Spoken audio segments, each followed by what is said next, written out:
Hello everyone, welcome back to Road to 1K.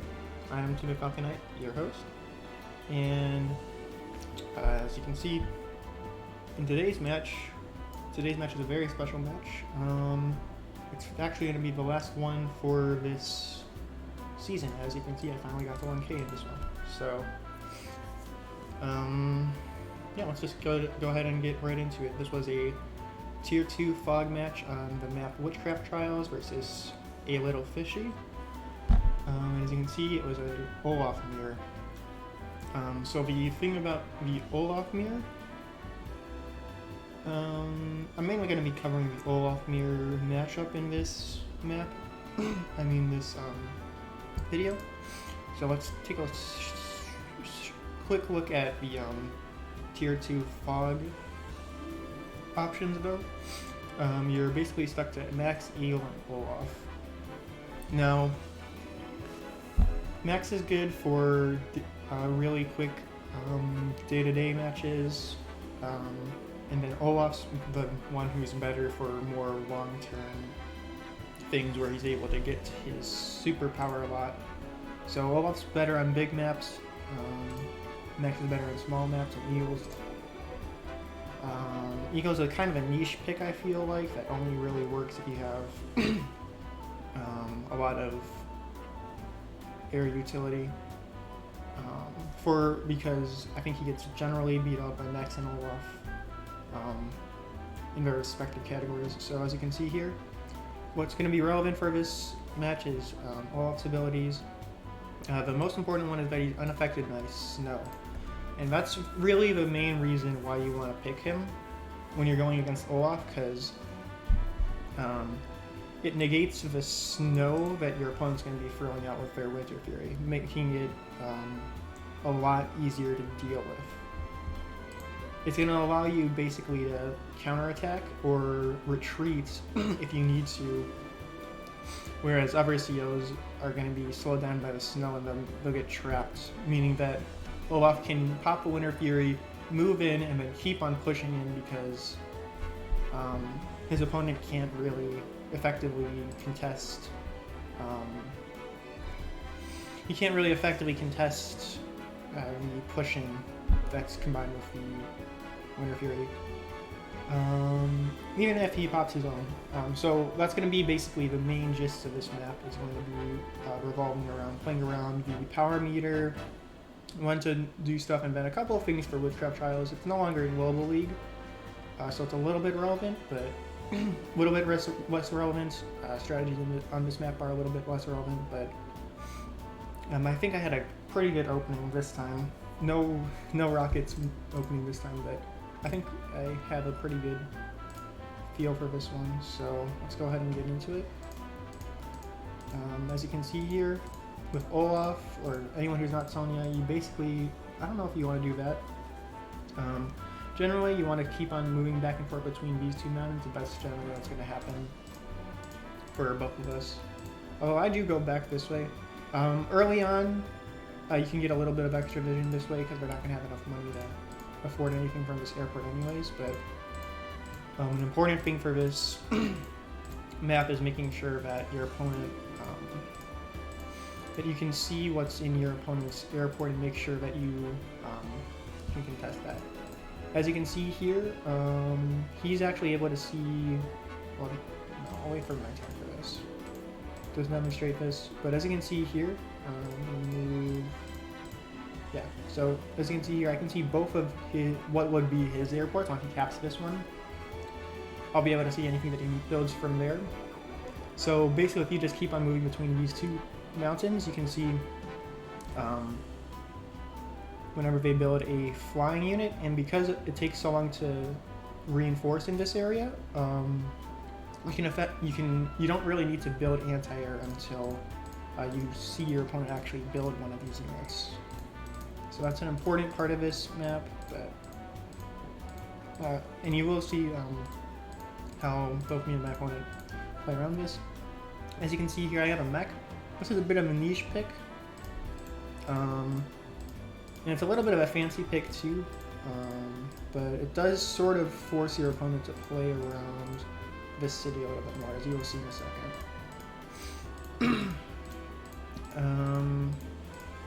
So I'm doing a lot of capping and stuff here instead of just moving in with my mech.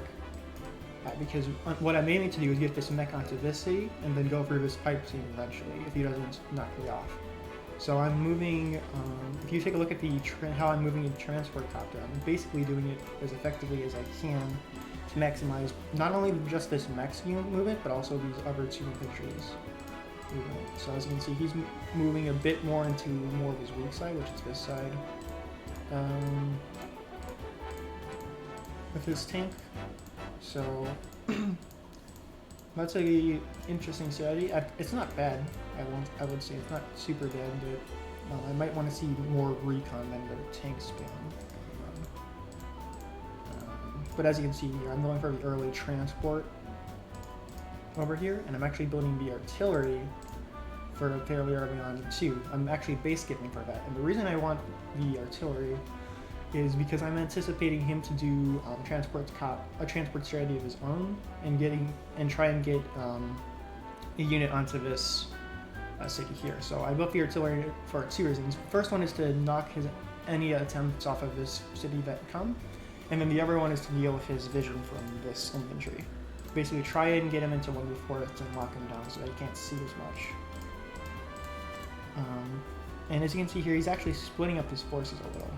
So, as I said last time, Witchcraft Trials works a little bit weirdly because you can't. It's so big that you're not, and because of the central area, you're not really able to front shift. So basically, once you invest in an area, your units are going to be stuck in that area no matter what. This is a pretty good map to learn how to do this. This building like this is important in other maps too. It's just not as drastically noticeable. As you can see here, using the forest in that center area there to hide his tank. It's a pretty nice forest, I guess. But as you can see there, I moved the mech into here, and he's actually going for the early anti-air over here. Just interesting, and he has his infantry here as well, so he's scouting out this area. I get a shot off on him with my artillery, so he's gonna have to run away. But as you can see, I'm actually building up my tanks over here as soon as I see his one, to try and just push in as fast as I can over this way. I can also see him moving in with the second one. So I saw this one earlier, saw this one as well, so I know he's got two tanks. He's probably gonna have a third tank coming in here in a second as well.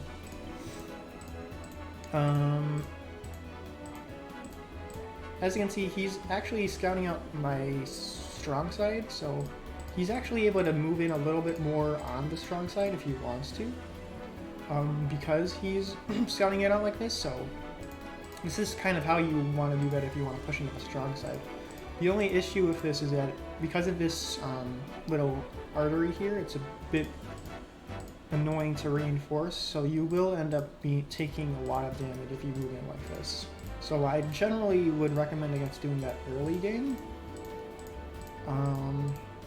but it's something that can work if your opponent is unprepared for it. But I was for this one. As you can see, I'm just moving everything I can into the strong side here, and it'll pay off as well. As you can see here, so he's building the anti-air a little bit preemptively because he sees I have captured this airport here. I think it's fine, but honestly I would probably wait until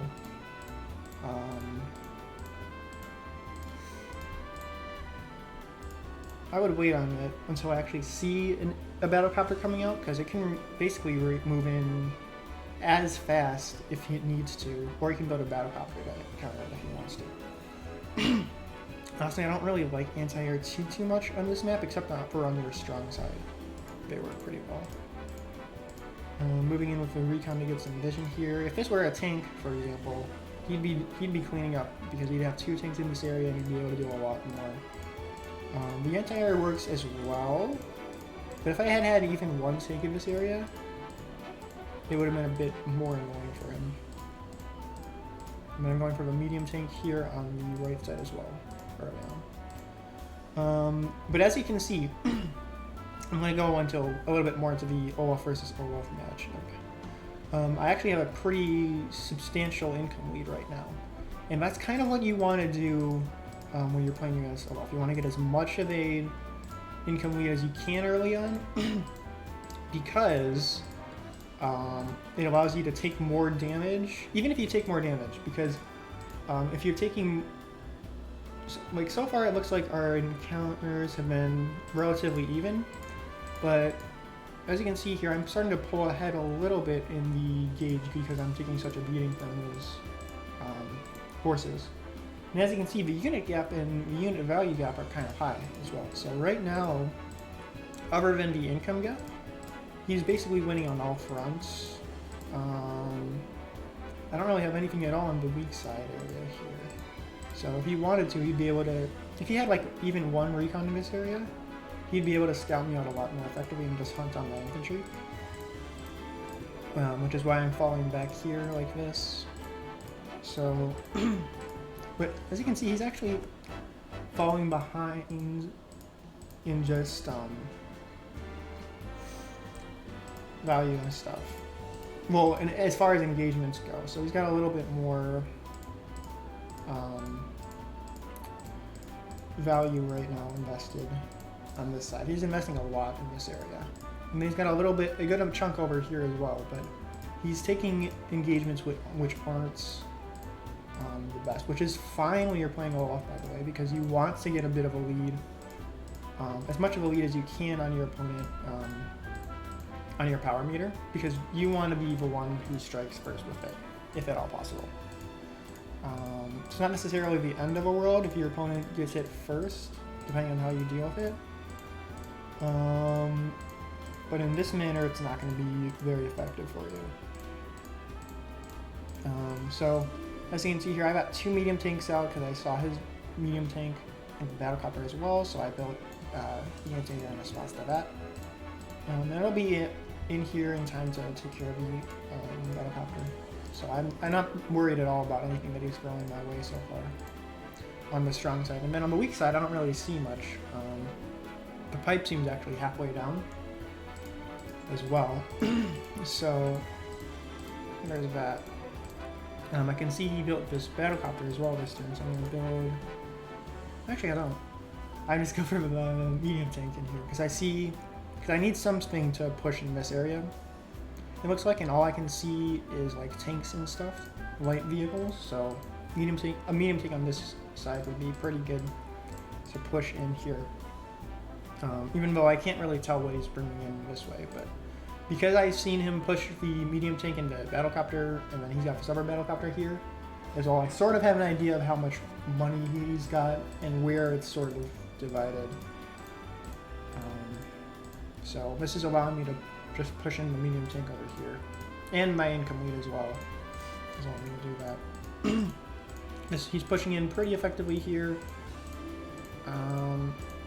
But as you can see, he takes one encounter with a battlecopter and instantly it's just kicked off by my anti-air because it's in range already. So that's why you don't really need to preemptively build anti-airs in this map. As you can see here, I go for a relatively even engagement on the medium tanks right here, just so that I can get up to the superpower before he does. I've still got like about a bar left, but this this definitely pushes me over. And this was I think this turn was pretty much a vital turn, honestly. Because not only am I cucking all of his infantry in this area by moving them down to 8 health, meaning that it's gonna take a lot longer for him to capture these properties up if he doesn't start joining them, joining his infantry together. And then I'm actually able to push in like this very effectively as well against his infantry line, because that's the main thing that I'm worried about here is him moving in and taking caps on all my properties here. When I can just instead I can just wait for go for his infantry and cut him off like that. And then I'm moving in my other units as well to try and take care of his vehicles and stuff. He pops his Lunar Fury, obviously, in response. And he gets a pretty good push out of it as well. He takes out my medium tank there. But overall, I still have map control. I still have the income lead. And I'm behind quite a bit in unit counts and value still, which is a big issue here. But because of how big it's spread out, like, and because of where all the units are, I still have de facto control of all of these areas. So that's important. And then he's also got a bunch of injured units as well. Especially these infantry, they're basically useless at this point.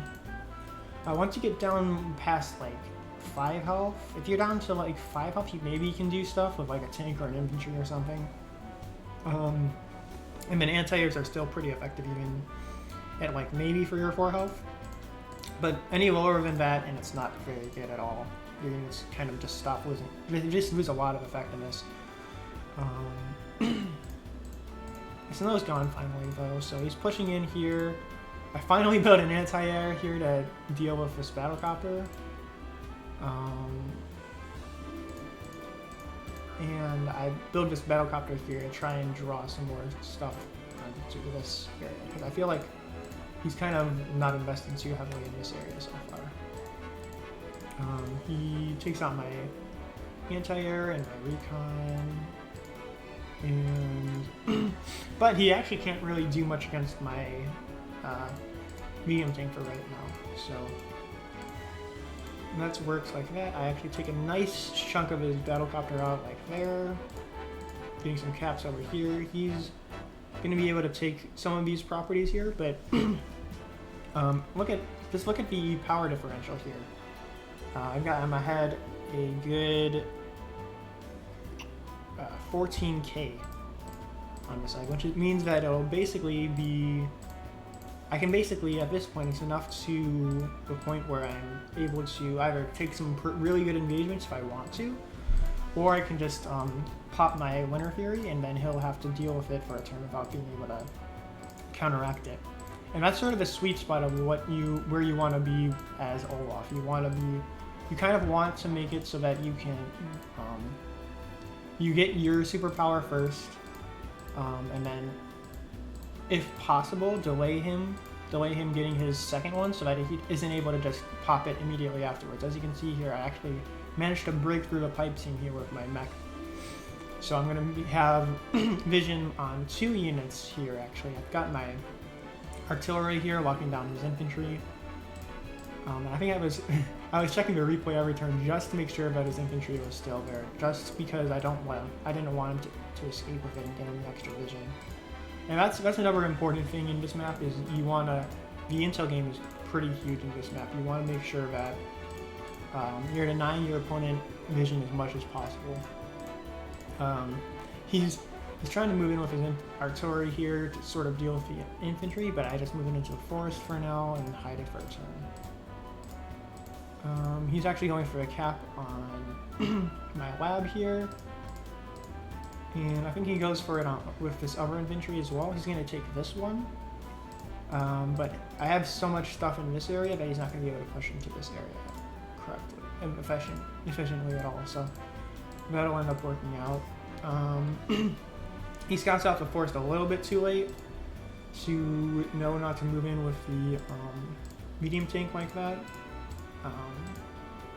Because he didn't take out my medium tank, I'm going to be able to pull it back and then heal it back up for next turn to bring it back in a little bit. I think I'm actually able to take out his medium tank this turn. Let's take a look. Yeah, that's 3, and then another 2 with the tank, so it's gone, and I'm able to just move in with my other units, take out his infantry as well, and then I get my Lunar Fury. I think I got that a while ago, actually. I should have popped it like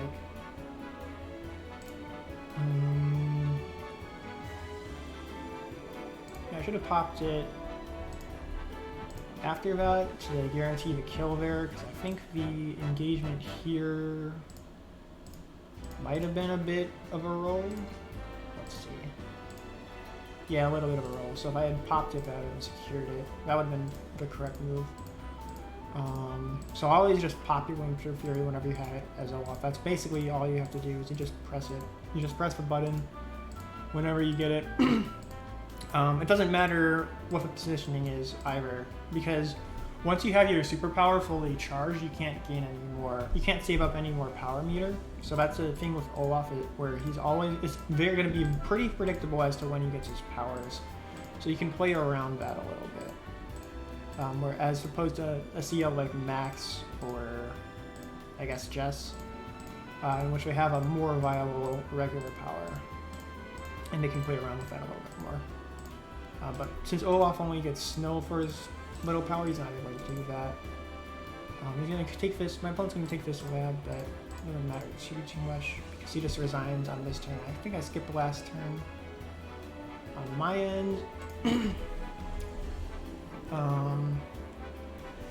The reason he's resigning here is because I've got, well, I have 2 medium things in this area, even though I didn't know that. I'm going to take the income lead back in a second on this property. All he has here is his single off infantry, and then he got some stuff in this area. But I'm actually kind of contesting this entire area. I'm kind of pushing him so far back in this area that it's going to be tough for him to do much. He wanted to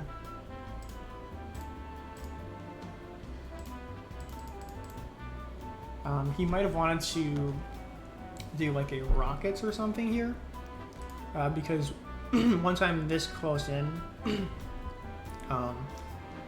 once your opponents get this close in, you can actually just start zoning them out with rockets, and then that'll get them off you a little bit, and you can just do a pretty effective counter push if they push in too hard.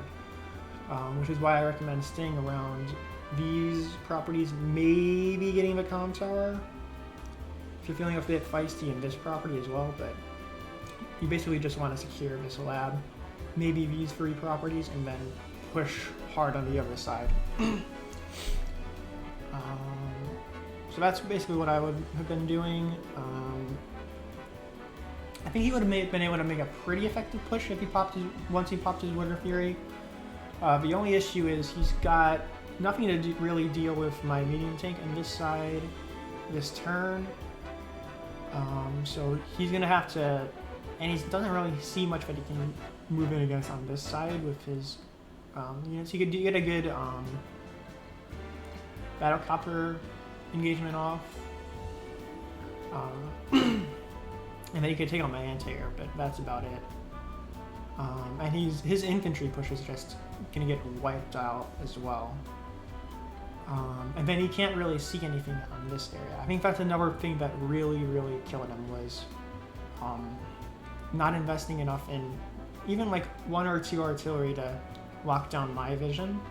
Because if I invested in artillery and doing that on his side, on my side, he sort of has to do that on his side as well, because if he doesn't, he's going to be, because basically I'm investing 6,000, so it's fine for him to invest 6,000 as well, because I'm investing it in this area. So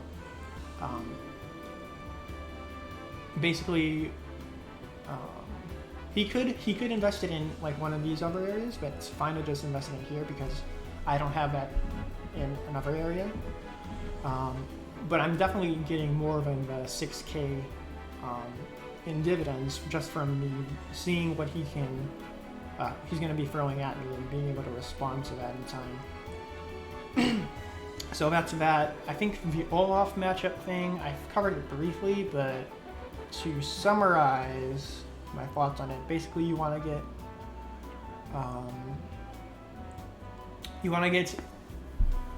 be aggressive early game, take an income lead if you can, and take more damage if you can early game, because to an extent you basically want to, for the first superpower, you basically want to be in that little, there's a little gray zone where you want to be in, where you sort of want to get your superpower first, but you don't really want to be so far behind that you can't push effectively after you push it, after you get your superpower. So basically you want to be neck and neck with your power meter and just push ahead at the last second with like with an expensive engagement, basically, with like either like a medium tank into medium tank engagement. Those are really good for building a power meter. Or even sacrificing a battlecopter into an anti-air if you want to. Those are good to give you the edge. And in because Olaf is more of the long-term strategy type thing, sacking like a unit is worth it if you can get that get your superpower off first, because the global damage does enough to your opponent that you can start just killing a bunch of his units before he's able to respond with your full health units, right? So you're able to get a full health push, whereas your opponent is only going to have at most an 8 health push, unless you're super far overextended. So don't super far overextend, obviously, but yeah. So that's the Olaf versus Olaf match. This also applies a little bit to some seals like Drake and Kindle, but obviously a bit differently, because Kindle has Kindle's damage is limited to cities, and it's only 3 stars. But it, as you can see, the damage it did to the infantry push is kind of the draw of the global damage or the Kindle damage type thing. And then Drake has a little bit more maneuvering with his powers, but it's always going to be, so he gets the 1 health on his Tsunami and 2 health on his Typhoon. So it's always going to be, if you're in a Drake mirror match, you could always you can potentially pop Tsunami first before your opponent gets for Typhoon, but it's kind of a bit of a weird gamble there, because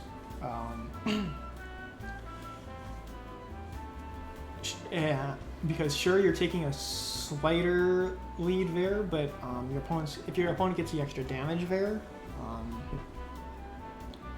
basically you don't want to be too far behind if you're doing the Drake matchup. I haven't actually done the Drake matchup, so I'm kind of talking about it out of my ass on that one, but there's that. Hawk versus Hawk. Hawk gets global damage too, but because he gets the healing as well, his global damage, his mirror matchup is going to be completely different to Olaf. I'm going to cover that later, next season probably. But that should be it for this season, really. As you saw earlier, let's just scroll back down.